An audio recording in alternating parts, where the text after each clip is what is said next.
Hello दोस्तों, कैसे हैं आप लोग। मैं राधेश्याम ठाकुर आज फिर से एक बार स्वागत करता हूं अपने इस यूट्यूब चैनल पे। आइए आज हम लोग कुछ एक शॉर्टकट की या शॉर्ट की बोलते हैं उसको, और कुछ रिटेन नेम के बारे में जानेंगे।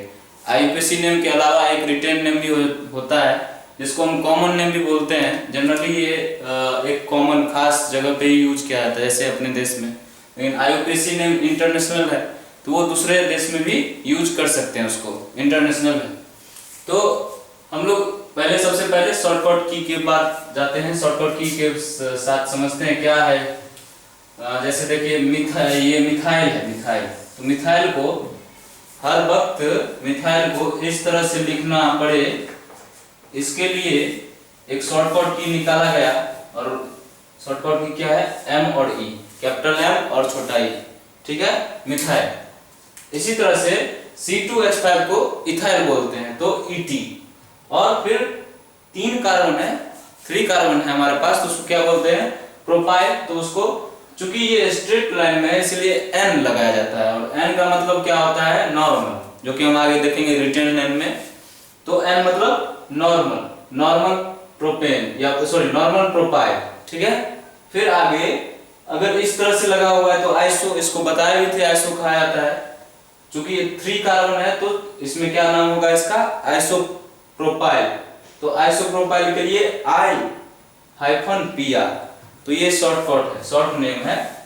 उसके बाद देखो फिर 4 कार्बन का है, स्ट्रेट लाइन में है। जैसे 3 कार्बन का स्ट्रेट लाइन में था तो क्या था, NPR मतलब N प्रोपाइल। इसी तरह से 4 कार्बन का है और सब्स्टिट्यूएंट जैसे लगा हुआ है तो N प्रोपाइल, और अगर सब्स्टिट्यूएंट हटा दें तो फिर N प्रोपेन, ठीक है। सॉरी 4 कार्बन का है तो N ब्यूटाइल, ठीक, और सब्स्टिट्यूएंट हटा दें तो N ब्यूटेन, ठीक है। फिर आगे इसी तरह से अगर यहाँ 4 कार्बन है तो क्या लगाया जाएगा, TBU मतलब टर्सरी ब्यूटाइल, T मतलब टर्सरी, BU मतलब ब्यूटाइल। ब्यूटाइल मतलब 4 कार्बन का सब्स्टिट्यूएंट है, ठीक है, टर्सरी ब्यूटाइल। फिर इसी तरह से 4 कार्बन का ऊपर था, इसको हटा दो या 5 कार्बन का बना देते तो क्या हो जाएगा, या छोड़ो हटा दो, ठीक है।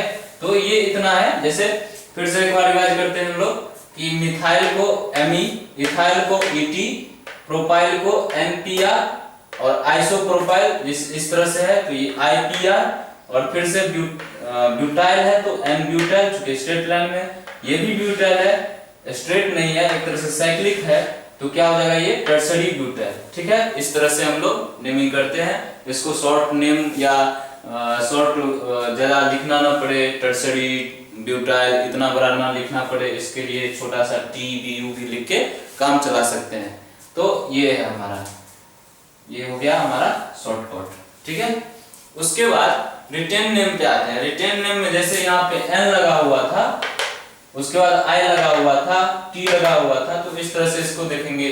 तो देखो N मतलब नॉर्मल, नॉर्मल मतलब कोई भी स्ट्रेट चेन, कोई भी स्ट्रेट चेन, जैसे 4 कार्बन का हो, 3 कार्बन का हो, 2 कार्बन का हो, 4 कार्बन का हो, तो कोई भी स्ट्रेट चेन होगा तो उसमें हम क्या लगा सकते हैं, N लगा देंगे तो वो क्या हो जाएगा, रिटेन नेम, ठीक। तो फिर इसके बाद आइसो। आइसो का मतलब होता है कि कोई भी तुम्हारे पास पेरेंट चेन हो, उसमें 1 मिथाइल हो कहां पे, कार्बन नंबर 2 पे, एक मिथाइल हो कहां पे, कार्बन नंबर 2 पे, ठीक है। तो वो क्या हो जाता है, आइसो, ठीक। उसी तरह से जैसे यहां देखो 1 2 आइसो, आइसोब्यूटेन, ठीक। उसके बाद से इसी तरह से नियो। नियो में क्या होता है, when 2,2 dimethyl is only branched from either side। किसी भी साइड से तुम देखो तो तुमको सिर्फ 2,2 ब्रांच, 2,2 मतलब डायमिथाइल लगा हुआ चाहिए, ठीक है। अगर इस तरह से हमारे पास कोई स्ट्रक्चर आता है तो हम उसको क्या बोलेंगे, नियो। जैसे ये और कुछ नहीं होना चाहिए, बस ये होना चाहिए। तो किधर से भी देखो, इधर से देखो तो यहाँ आ रहा है, इधर से देखो इस तरह से तो यहाँ आ रहा है, तो इस तरह से नियोपेंटेन। 5 कार्बन का है तो नियोपेंटेन। तो ये हमारा क्या है कि ये हो गया रिटेन नेम, ठीक। उसके बाद कुछ और इसमें जैसे कि क्वेश्चन हम लोग देख सकते हैं और कुछ कुछ क्वेश्चन हम दे देते हैं बनाने के लिए, ठीक है। ये यूज करते हुए एक दो क्वेश्चन करते हैं, इसको यूज करते हुए ये समझ में आ गया कि एन होगा तो नॉर्मल, आइसो होगा तो एक मिथाइल होगा, 2 नंबर कार्बन पे, जैसे इस तरह का एग्जांपल। फिर अगर नियो होगा तो 2 डाइमिथाइल होगा और इस तरह से लगा हुआ होगा, किधर से भी देखें तो सिर्फ 2 लगा हुआ ब्रांच होना चाहिए, ठीक है। तो ये हो गया हमारा रिटेन नेम। इसके अलावा कुछ क्वेश्चन करते हैं, इस शॉर्टकट की को यूज करते हुए कैसे क्वेश्चन बनते हैं। जनरली गलती होगा ही तुमसे, ऐसे क्वेश्चन पूछा जाएगा कि गलती हो जाएगा। देखो इसको कैसे करते हैं।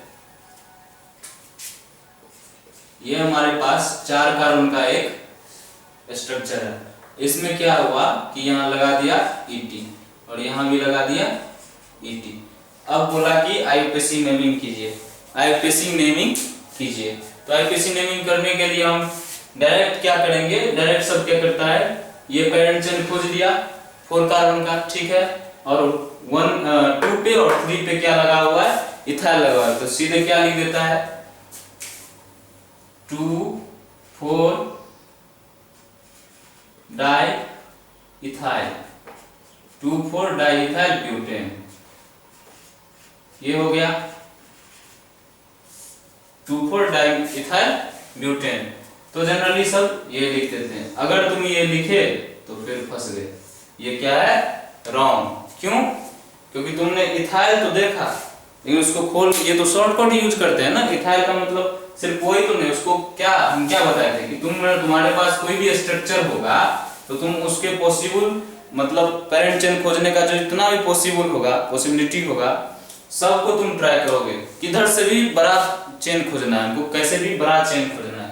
तो बड़ा चेन खोजने के लिए हम क्या करेंगे, इसको ना शॉर्ट को हटा के इलोंगेट करेंगे, मतलब बड़ा करके लिख देंगे। बड़ा करके कैसे लिखेंगे, तो हम क्या करेंगे,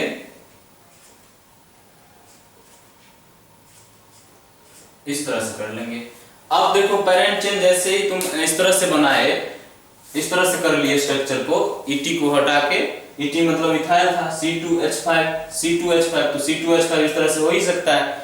तो फिर अब पेरेंट चेन खोजो, तो तुम्हारे पास देखो 1 2 3 4, वही 4 कार्बन का तो पहले से था।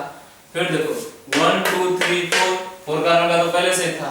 अब एक और पॉसिबिलिटी क्या है कि यहां से हम चलते हैं 1 2 3 4 5 6, देखो 6 कार्बन का हो गया, सबसे लंबा चेन हो गया।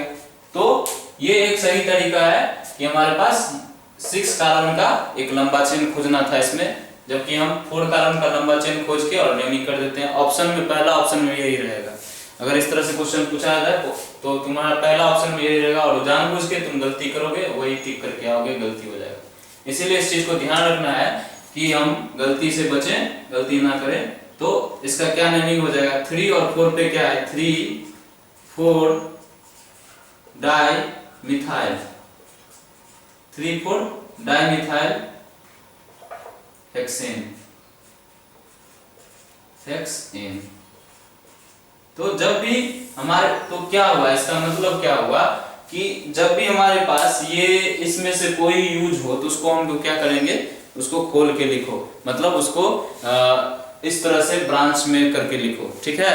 शॉर्टकट की से हटा के इस तरह से करके, फिर हमारे पास जो भी पॉसिबिलिटी होगा लंबा एक लॉन्गेस्ट पेरेंट चेन खोजने का, उसको हम खोजेंगे, फिर नेमिंग करेंगे। देखेंगे कहाँ लोकेंट लगा हुआ, जैसे यहाँ पे 3 पे था, 4 पे था, लोकेंट था, तो उस लोकेंट को यूज करते हुए हम लोग नेमिंग करेंगे, तो वो हमारा एक सही नेमिंग होगा। नहीं तो ऐसे गलती हो जाता है, ठीक है। तो आज के लिए इतना ही। अगले क्लास में नेमिंग ऑफ अल्केन शुरू करेंगे, अल्कीन शुरू करेंगे, नेमिंग ऑफ अल्कीन, और फिर आगे हम लोग कंटिन्यू करेंगे उस क्लास को, ठीक है। आज के लिए इतना ही। प्लीज़ लाइक कीजिए, सब्सक्राइब कीजिए, और अच्छा लगे तो एक कमेंट कीजिए, शेयर जरूर कीजिए। Thank you.